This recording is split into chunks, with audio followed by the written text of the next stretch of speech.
I had to live at home, a 6 days old baby. Sello ke tlhorisho ya bashumi. I didn't have a choice, I had to come to work. They are abusing us, they are abusing our rights. Go botšiša dipotšišo o ka fegwa goba wa rakwa mošomong go bile le kgatišo ye. I don't know, make you favor.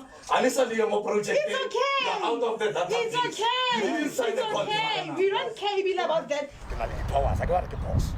Gomme po ya Armstrong Phozeni e bile ka tsela ye bekeng tše pedi tša go feta. My voice is loud. Every time when we come and address, you say I'm harassing them. Ke tlhalošo ye e sa kgotsofatšego bašomi.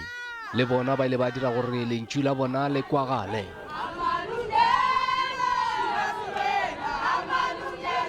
Ba nyaka gore kgorotsheko e lamole ntwa ye. Babedi ba be ba le ka gare. Eupša Phozeni o bethišitše memo phefo.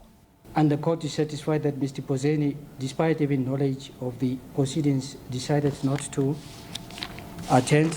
Joyce Jongwane o bile wa mathomo go tlhaloša maitemogelo a gagwe. Mayikeza lapha eclinic uze ephethe effect termination engenastempe engasho nokuthi isuka kubani. So how does that make you feel, man? To be honest, kunvise kabuhlungu ukuthi mekeza athi kimi ngizoxoshwa emsebenzini ngizowenza kanjani as a breadwinner. I have children to feed. Uthi ngenze njani? Modirišani mmogo le yena re lebogile Sekwele o rile Phozeni o mo tšhošeditše gae ga gagwe makga a mmalwa. In your application, you say, I'm even scared to go to the shops because I always bump into him. So you are afraid of him? Phozeni o bone molato.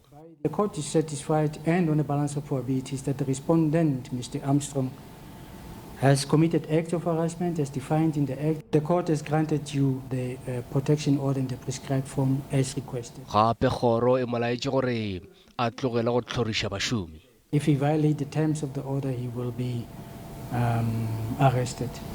Go batša setlhabelo ba ye ke phenyo mošomong. Xa ungumntu unengxaki, you have to speak out, ungayibhotleli inside. Ikutlwa ke thabile haholo feta lentswe haholo ka court decision e leng gore ke thotse. Gape ke phenyo go badirišani mmogo le bona. Le ge go sana le mathata ao a sešogo a rarollwe. Go dumelwa ge bašomi bao ba ithwelwego ba tšhošetšwa ka go rakwa mošomong. If they are community safety, why are they not protecting us as women? Ha rena kontraka le CPF, rena le kontraka le Department of Health. So re a makala ha o thwe ha re batla ditokelo tsa rona jalo ka basebetsi re sutswa kwa go CPF. Ba kgoroetša maphelo ka gauteng ba re tlhorišo ya bašomi e swanetše go rarollwa ke foramo ya tša tšireletso yeo e kgaoganego ka diripa. Ga bjale baleta dikgoro ba ba tlo boela mošomong ditokelo tša bona di tšhireletšegile. Ke Mage ke tla mohlabe wa ditaba tša SABC kgorotsheko ya magiseterata wa Westonaria.